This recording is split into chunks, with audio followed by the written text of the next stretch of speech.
This was posted by a viewer.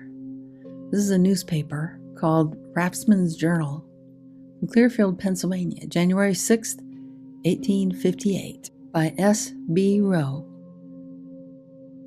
entitled Antiquities in America.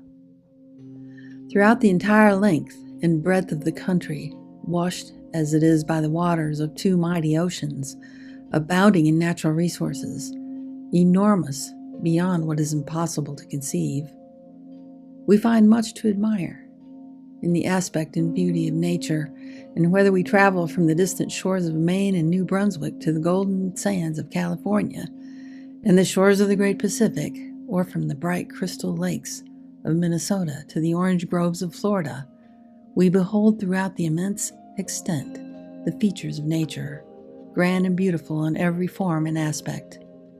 The mineralogist, the geologist, the naturalist, the botanist, and even the antiquarian have all a rich field here.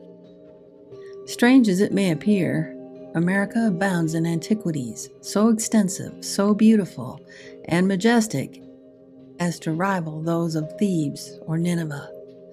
Ruins of ancient cities of immense extent, fortifications, mounds, and pyramids, temples with walls built of hewn stone showing a refined taste in architecture, and adorned with human figures beautifully executed, large altars ornamented with hieroglyphics, probably giving a record of those who reared them, but which no man has been able to decipher. Remains of ancient palaces with beautiful specimens of sculpture and painting, with many other marks of ancient greatness, prove to us that this is not a new world, but that a powerful empire existed at a very remote period of time, teeming with a population highly skilled in arts and in a state of civilization far beyond anything we've been led to conceive of the aborigines previous to the discovery of the continent by Europeans. The antiquities of America extend from the eastern shores of Maine and Massachusetts to the Pacific, and from the Great Lakes and British dominions to Peru and La Plata in South America. In fact, throughout the extent of both continents, immense forests grow over the ruins of large cities and the gigantic size of the trees, with indications that other generations of trees sprung up and grew before them, proves that the ruins were in existence before the Christian era. In every portion of the United States, interesting ruins have been discovered. In the state of New York have been found sculptured figures of 100 animals of different species, executed in a style far superior to anything exhibited by any of the existing tribes of Indians. The state of Ohio abounds in ruins of towns and fortifications, with extensive mounds and pyramids. At Marietta and in Missouri, beautiful pottery, silver and copper ornaments, and pearls of great beauty and luster have been dug from the earth. In the caves of Tennessee and Kentucky, mummies have been found in a high state of preservation, clothed with cloths and skins of various texture, inlaid with feathers. Like discoveries have been made in Carrollton near Milwaukee, in the state of Wisconsin. Ruins of huge fortifications appear. Similar ruins appear in the state of Missouri. On the south side of the Missouri River, in the western portion of the state, is an enclosure of some 500 acres, which include the ruins of a building, no doubt ancient tower, with walls over 100 feet high and 80 feet wide at the base, attached to which are a redoubt and citadel, with work much resembling the structure of a tower in Europe. But it is in the south of Mexico that magnificent and beautiful ruins present themselves in abundance. Ruins of majestic cities and magnificent temples and altars with beautiful works of sculpture, tastefully wrought. Places adorned with paintings, colors chiefly sky blue and light green, which show by their richness and elegance to be the work of highly cultivated people. These ruins, majestic and beautiful in appearance, but overgrown with thick forests of mahogany and cedar of immense dimensions and great age, prove to the world that a great empire existed here at a very remote period of time, and that this empire teemed with an immense population, a people skilled in the mechanical arts and in advanced state of cultivation. The most extensive ruins are to be found at Uxmal and Palenque in the southeast of Mexico. At Uxmal are immense pyramids coated with stone and quadrangular stone edifices and terraces. The highest of these pyramids is 180 feet, and the summit it supports is a temple. On one of the facades of the temple are 4 human figures, cut in stone with great exactness and elegance. The hands are crossed upon the breast. The head is covered with something like a helmet.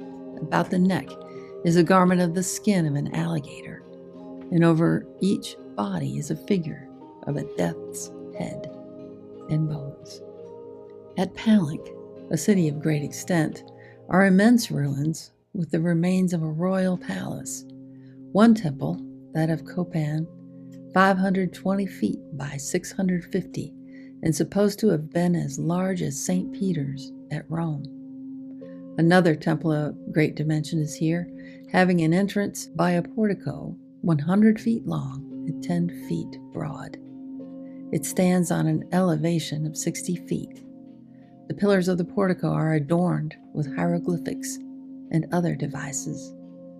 Different objects of worship have been found, representations of the gods who were worshipped in this country. These temples, with 14 large buildings and many other objects of curiosity, stand here as monuments of ancient greatness to remind us of the remote origin of a mighty empire. The city's been described as the Thebes of America, and travelers have supposed that it must have been 60 miles in circumference and contained a population of 8 million souls.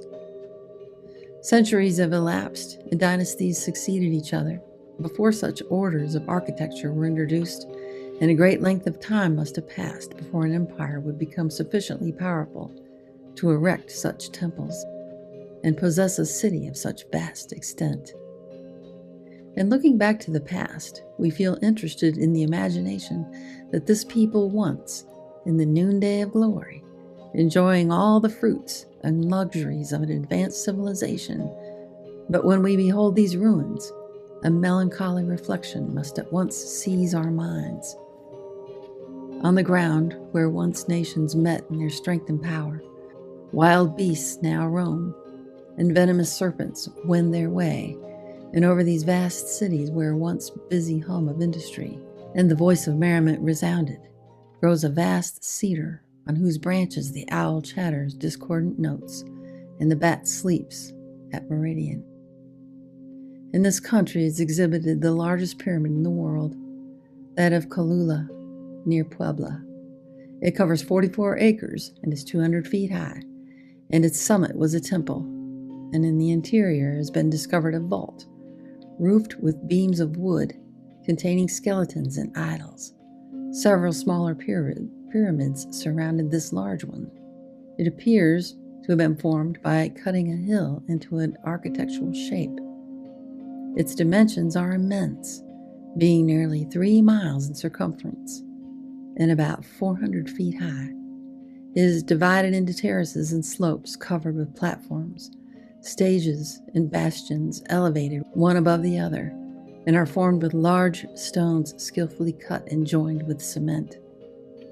In some respects, the style of architecture resembles the Gothic, being massive and durable, while in other respects it resembles the Egyptian. Yet the general construction, manner, and style of architecture is different from anything hitherto described in the world. In Egypt, hieroglyphics on stone denote remarkable events, which no one has yet been able to decipher. A dark shade rests on the antiquities of America, and a few rays of light enliven the gloom. We have ancient history to inform us of the events of Egypt, how that empire was founded, how it prospered and fell. We have the same record of Babylon, Nineveh, Greece, Rome, and Carthage, but not the least information have we relative to those who erected these cities, what people and whence they came. Not a ray of light to dispel the dark gloom which seems to rest on the earliest history of America. Architecture, sculpture, painting, and all fine arts that adorn civilized life have flourished in this country at a period far remote.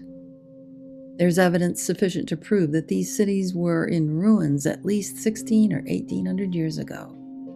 In Palenque are the remains of an altar over which grows an immense cedar whose powerful roots enshrine it. The whole city's overgrown with mahogany and cedar trees of enormous size.